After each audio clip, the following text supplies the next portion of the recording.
पोलिसांच्या वेगवेगळ्या छटा आजवर तुम्ही पाहिल्या असतील, पण आज आम्ही तुम्हाला पोलीस जगतातील जादूगार दाखवणार आहोत. ऐकून चकित झाला असाल तर पहा हा खास रिपोर्ट.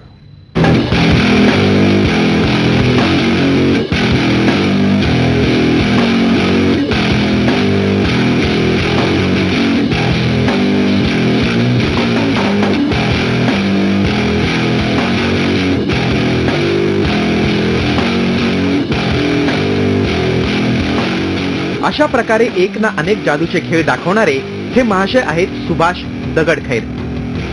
तब्बल 3000 जादूच्या खेळात पारंगत असलेले हे दगडखैर जादूगार तर आहेतच, पण ते एक पोलीस अधिकारी देखील आहेत.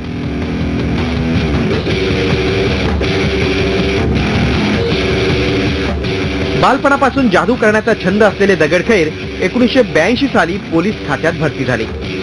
1985 साली त्यांना अस्थमाचा त्रास सुरू झाला आणि त्यानंतर डॉक्टरांनी त्यांना कोणत्याही खेळात मन गुंतवण्याचा सल्ला दिला आणि तेव्हापासून त्यांची सुरू झालेली जादूची तपस्या आजही सुरूच आहे.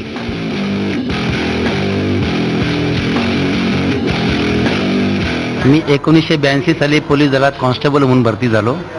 मुंबईला आल्यानंतर मुंबईमध्ये जादूगार लोकांची संघटना आहे, सोसायटी ऑफ इंडियन मॅजिशियन.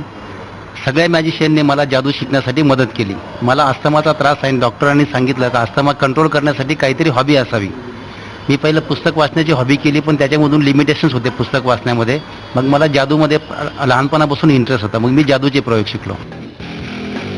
अशा प्रकारे जादूचे खेळ दाखवून सामान्यांमध्ये पोलिसांची प्रतिमा तर सुभाष दगडखैर यांनी उंचावली आहेच, पण या जादूगिरीच्या वेड्यानं त्यांना एक सेलिब्रिटीचा दर्जा देखील दिलाय. त्यांना अनेक पुरस्कारांना गौरवण्यात आलंय. त्यात जादू जगतातील ऑस्कर समजला जाणारा मर्लिन पुरस्कार, राष्ट्रपती पुरस्कार, तसंच लिम्का बुक ऑफ वर्ल्ड रेकॉर्डमध्ये त्यांच्या नावाची नोंद आहे.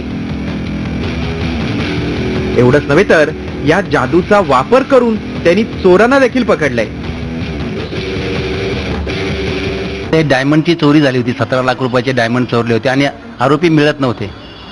त्याच्यामध्ये मग मी दोन दिवस वेषांतर करून गेलो. तिथल्या लोकांना जादू दाखवली आणि थोडेसे रस्त्यावर चणे वगैरे विकतात त्यांच्या बाजूला बसून त्यांच्याकडून माहिती घेतली आणि त्याच्यात आरोपी पकडले गेले. आतापर्यंत जादूचे खेळ दाखवून आणि मानाचे पुरस्कार पटकावत पोलीस खात्याच्या शिरपेचात मानाचा तुरा रोवलाय. पण निवृत्तीनंतर जादू या कलेला पूर्णपणे वाहून घेण्याचा त्यांचा मानस आहे. अजित मांढरे, झी मीडिया, मुंबई. आणि यानंतर या बातमीपत्रात इथेच थांबतो. त्याच्या बातम्यांसाठी आपण पाहत राहा झी 24 तास. रहा एक पाऊल पुढे.